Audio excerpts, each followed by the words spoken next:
ሶስት ወረዳዎች ላይ ነው የምንሰራ። ዱብሉቅ፣ ድሬና ሞያሌ ወረዳ ላይ ነው የምንሰራ።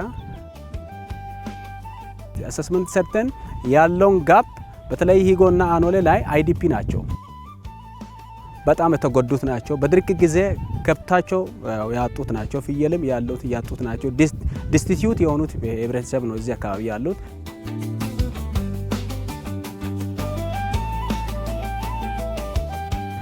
አሁን እነሱን መልሰን ያው የተቻለ መቋቋም አለበት። ሁሉም ማድረስ ሳይሆን የተወሰነው በጣም የተጎዱትን ከብት የሌሉትን አቅም ደካማ የሆኑትን ዲዛብል የሆኑትን ፒፖ እንደዚሁ ደግሞ በማን ኑትሪሽን የተጠቁት ቤተሰብ ልጆቻቸው ለነዚህ ሰዎች ነው መጀመሪያ ፎከስ አድርገን በእነሱ ላይ ነው በአሰስመንቱ ከወረዳውም ጋር ሆነ ከዞኑም ጋር ሆነን በአንድነት ነው ይሄንን ስራ ስንሰራ ስራውን የጀመረን።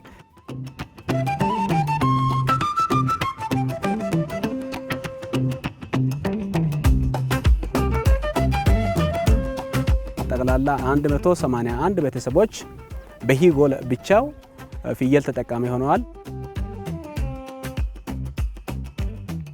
አንድ ሰው 5 ፍየል ነው የሚወስደው። አንድ ኮርማውና 4 ሴት ፍየሎች ነው የሚወስደው።